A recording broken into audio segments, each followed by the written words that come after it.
Hello, faithful listeners. My name is Clay Thompson, and I'll be your guide once again in the fiction room. Today's prompt is brought to us from username Ein Tunes. A teenager has been kidnapping young children during the night for his gang of thieves. He addicts them to pixie dust to ensure their subservience. Only a lone police captain believes it to be true. This is the story of Peter Pan and James Hook. As always, I hope you enjoy listening to these stories as much as I enjoy reading them. But without further ado, let's get started with our story, written by Liquid Beagle. I was tipped off to the location of an abandoned schoolhouse near the edge of the city. The kid who gave up the information wasn't exactly cooperative at first, but a few days off of pixie dust had him itching so bad that he gladly told me what I wanted to know, for just a little sprinkle. Addictive stuff. It's not like anything the guys at the lab have ever seen, and they've been no help since this all started. A case like this takes real cop work, dirty work, and that's the kind I prefer to do alone. I sprinkled a bit of the stuff on my head after 3 weeks at dead ends. Evidence is loaded with this crap. And what's more, it doesn't weigh anything, literally nothing, so they have no way of accurately keeping track of it anyway. It won't be missed. Sometimes you gotta think like a crook to catch one, and that was my philosophy here. But to my surprise, the pixie dust had no effect on me. I practically shoved my head in the damn bag. Nothing. But these kids are flying high as fairies off of this crap. Maybe it only affects the youth. What kind of animal develops a drug that only works on kids? It's raining cats and dogs outside, but that's to my advantage. The constant patter of rain hitting the old metal roofs suppresses the sound of my engine as I roll up to the old school. I keep my lights off as I pull off the side of the road and park the Jolly Roger behind some natural cover. She's seen better days, and if I get any closer, her rumbling will surely tick me off. But I know she's here and reliable if this goes south. I make my way toward the schoolhouse, staying close to the tree line. I can make out lights coming from inside. Nothing electrical as far as I can tell, but definitely fire. There's a few kids hanging out under an awning near the flagpole at the front of the school. The glow of a couple cigarettes illuminates them enough for me to see their faces and their weapons. Knives. One kid is theatrically flourishing a butterfly knife, while the others look at him excitedly. Moron. Easy way to lose a hand. One of them knocks a beer bottle off the old table, and I use that as an opportunity to move quickly towards the rear of the building. The rain is keeping up, and there's quite a bit of noise coming from inside, so I'm not too worried about keeping quiet now. The old building is tagged up with red and yellow and orange spray paint. Various symbols and words are plastered around, but one thing is repeated often. LB. Looks like there's a stairwell around the side of what looks like a gymnasium, possibly rafter access. I won't get a better opportunity to do some surveillance.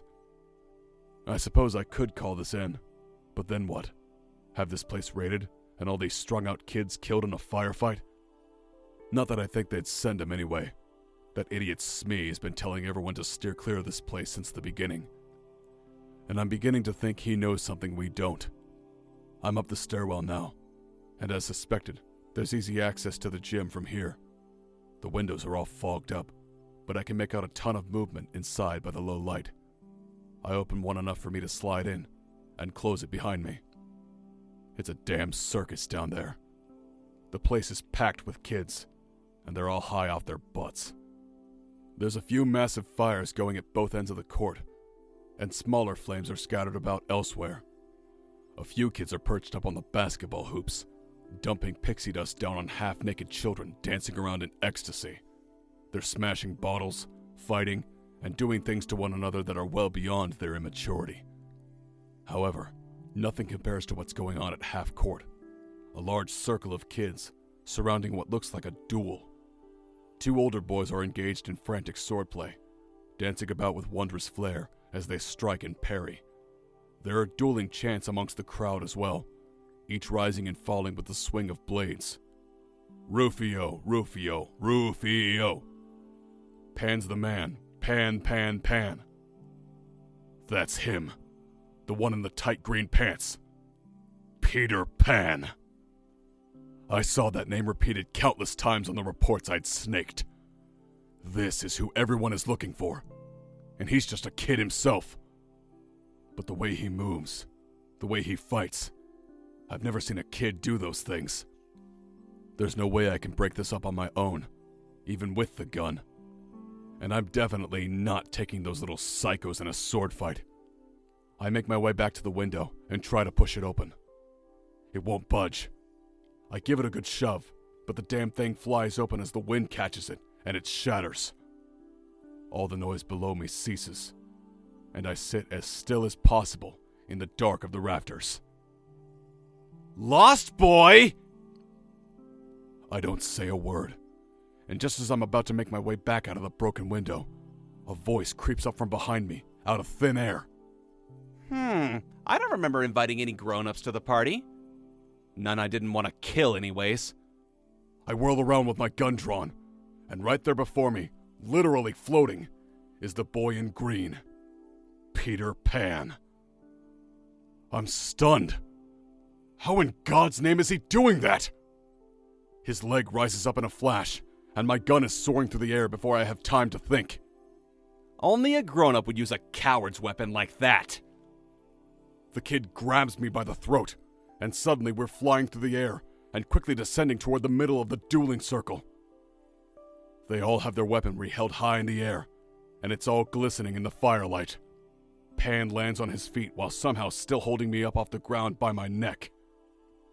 God, he's strong! The massive kids ring out. Bangarang! What do you think, Rufio? Pirate? Pan smiles at me as he inquires to his associate, who lurks out from behind me and settles next to him. His eyes and skin are dark, and his hair is wild and red. All grown-ups are pirates! He's walking around the edge of the circle, sword held high.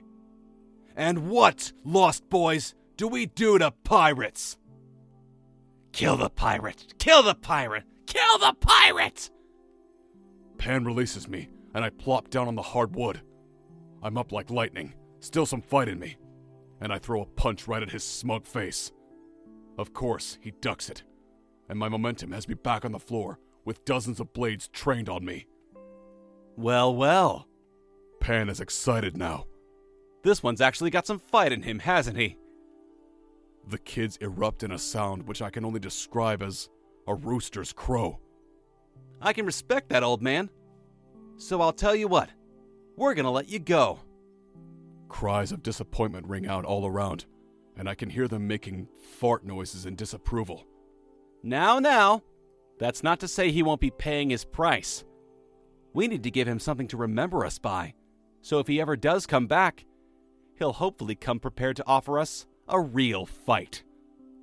The kids crow like roosters again, and Pan grabs me and spins me around.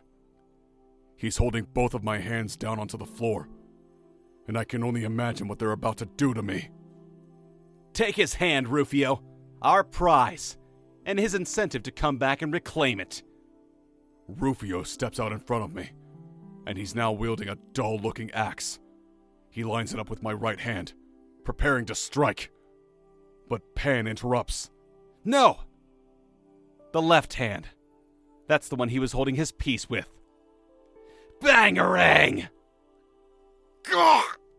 Oh, that little psycho! If they let me go, then they're making a mistake. Because I swear, this won't be the last time they see Captain James Hook.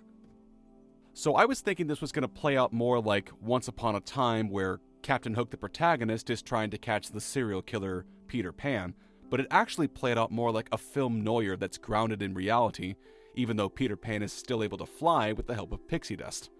And dare I say it, I think I actually enjoyed this take on it more than Once Upon a Time's take, but that's just me. And now, faithful listeners, we must unfortunately bid you farewell once again. Thank you all so much for tuning into The Fiction Room. If you enjoyed today's story, please consider liking, sharing, and subscribing. It would very much help us. And wherever you are in the world right now, be safe, be well, and we'll see all of you next time.